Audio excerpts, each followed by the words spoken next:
ఏమన్నా బంక కొనుక్కొచ్చుకొని రాసుకున్నావా ఆ కుర్చీకి? ఏమన్నా జపాన్కి పోయి ఏమైనా బంక తెచ్చుకున్నావా రేవంత్ రెడ్డి?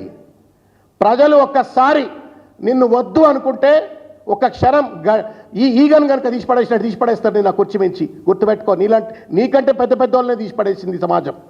అంతకంటే గొప్పవాడి కాదు నువ్వు. 10 ఏళ్ళు నేనే ఉంటా, కేసీఆర్ గారు ఫామ్ హౌస్లో శాశ్వతంగా సమాధి అవుతాడని చెప్పి అని మాట్లాడుతా ఉన్నావు. తండ్రి లాంటి పెద్ద మనిషి, ఈ తెలంగాణకు పెద్ద ఆయన, తెలంగాణ రాష్ట్రాన్ని పట్టుకొచ్చినటువంటి ఒక తెలంగాణ ప్రదాత, తెలంగాణ అభివృద్ధి ప్రదాత ఆయనను పట్టుకొని నువ్వు ఇష్టం వచ్చినట్టుగా శాశ్వత సమాధానం మాట్లాడుతావు. న్యాయమా రేవంత్ రెడ్డి గారిది? హనుమంతరావు గారు చెప్పండి ఆయనకు, బట్టి విక్రమార్క గారు చెప్పండి ఆయనకు. మీరు హెచ్సిలో చదువుకున్నారు, సంస్కారవంతులు అని చెప్పి నేను నమ్ముతున్నా. పొన్నం ప్రభాకర్ విద్యార్థి నాయకుడు, ఆయనకు చెప్పురి, లేకపోతే మెంటల్ హాస్పిటల్ అన్న తీసుకుపోండి ఆయనకు. A person who does not understand the context and then talks illogically, insensitively, he has no right to sit on that chief minister position. చిల్లర మల్లరగా మాట్లాడుతున్నాడు, సిగ్గు ఎగ్గలేదు. బస్సులట ఆయన ఇవ్వమని చెప్పిండట. ఎన్ని ఇబ్బందులు క్రియేట్ చేసినావో మాకు తెలియదా? మీటింగ్కు ఆ వచ్చిన 25 లక్షల మంది ప్రజలకు తెలియదా?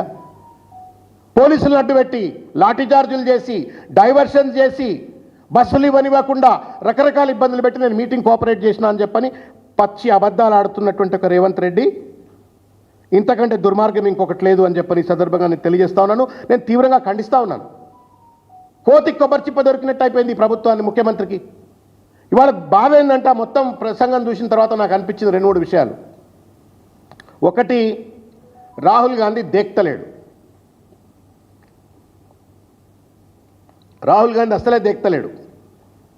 ఆఖరికి ఢిల్లీ పోయి కులగణన పేరు మీద జంతర్ మంతర్లో ధర్నా చేస్తే కూడా నీ ముఖం చూడనని చెప్పని జంతర్ మంతర్కు రాలే. Though it was unofficial program of the Congress party, Rahul Gandhi రాలే ఆడికి. ఒకటి, రాహుల్ గాంధీ చూస్తలేడు, దేక్తలేడు, ఫ్రస్ట్రేషన్.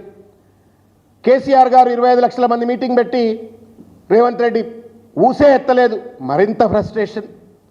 దానికి తోడు బీజేపీకి దగ్గర అవుతున్నాడు అని చెప్పని కాంగ్రెస్ పార్టీ కార్యకర్తల్లోనే ఒక రకమైనటువంటి ఒక రేవంత్ రెడ్డి పట్ల అపనమ్మకం అనేటువంటిది. ఈయనేదో బీజేపీకి దగ్గర అవుతున్నట్టున్నాడు, ఈయనేదో మోడీకి దగ్గర అవుతున్నట్టున్నాడు, ఈయనేదో అమిత్ షాకి చుట్టం లెక్క వ్యవహరిస్తున్నాడు, బీజేపీని ఏమంటలేడు, మొత్తం కేవలం బీఆర్ఎస్ మీదనే పడుతున్నాడు, బీజేపీకి రేపు పొద్దుగా లేదో డిఫెక్ట్ అవుతాడో అనేటువంటి అనుమానం ప్రబలమవుతున్నట్టు నేతృత్వంలో ఇంకా ఫ్రస్ట్రేషన్. దానికి తోడుగా ఒక్క మంత్రి కూడా రేవంత్ రెడ్డి ముఖ్యమంత్రి మాకు సమానమైనవాడు, మమ్మల్ని నాయకత్వం వహించేటవాడు అని చెప్పని ఎవడు నమ్మట్లేడు. ఇన్ని రకాలుగా తిరస్కరణకు గురైపోయినటువంటి ఒక రేవంత్ రెడ్డి ఊరిమురి పిల్లి ఎవరి మీద పడ్డట్టు ఇవాళ వచ్చి కేసీఆర్ గారి పైన పడుతుండు. మొదలు రేవంత్ రెడ్డి, నీ ఒక విషయం నేను చెప్తా ఉన్నాను ముఖ్యమంత్రి గారు, ఎందుకు రాహుల్ గాంధీ గారు నిన్ను ఏరి కోరి ముఖ్యమంత్రి చేసి 16 నెలల్లోనే నీ ముఖం చూడటానికి ఎందుకు విముఖత చూపెడుతున్నాడు? ఒక్కసారి ఆత్మవిమర్శ చేసుకోయా.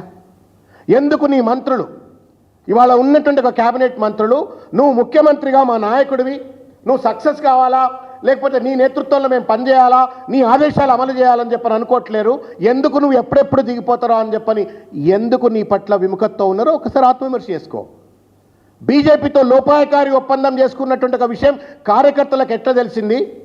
ఆ కార్యకర్తల నమ్మకాన్ని మళ్ళా నువ్వు ఎట్లా గెయిన్ చేస్తావో ఆత్మవిమర్శ చేసుకో. ఎందుకు కేసీఆర్ గారు పైన లేకపోతే బీఆర్ఎస్ పార్టీ పైన ఎగిరెగిరి పడతావు? రేవంత్ రెడ్డి గారు ప్రశ్నిస్తారు, నువ్వు చేసిన తప్పిదాలను ప్రశ్నిస్తారు. Mirror image, your failures are mirror image. నీ వైఫల్యాలు అద్దం ముందు నిలబడ్డట్టుగానే ఉన్నాయి. నువ్వు అద్దం ముందు నిలబడి, నీ ఇంట్లో నీ నిలువెత్తు అద్దం ముందు నిలబడి నేను సక్సెస్ ఆఫ్ ఫెయిల్యూర్ అంటే నీ మిర్రర్ ఇమేజ్ చెప్తుంది నువ్వు ఫెయిల్యూర్ అని. బికాస్ ఇగో ఇది నీ 6 గ్యారంటీస్, ఇది నీ 6 గ్యారంటీల పత్రం రేవంత్ రెడ్డి గారు. మీరిచ్చిన 6 గ్యారంటీల పత్రం రేవంత్ రెడ్డి గారిది. 100 రోజుల్లో నెరవేరుతుంది ప్రతి గ్యారంటీ. నేను మరీ చెప్తా ఉన్నాను రేవంత్ రెడ్డి గారికి, అద్దం ముందు నిలబడండి. మీ ఇంట్లో ఉన్నటువంటి ఒక జూబ్లీహిల్స్ ప్యాలెస్లో I'm sure you would have had a bigger size of mirror. పెద్ద మిర్రర్ ఉండొచ్చు, నీకంటే పొడుగున్న మిర్రర్ ఉండొచ్చు. ఆ మిర్రర్ ముందు నిలబడండి.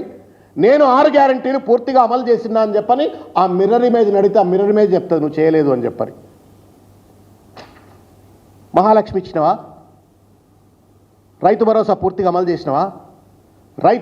రైతు కూలీకి 12,000 రూపాయలు ఇచ్చినవా? వరి పంటకు 500 రూపాయల బోనస్ ఇచ్చినవా? ఇందిరమ్మ ఇళ్ళు ఇచ్చినవా? ఉద్యమకారులకు 200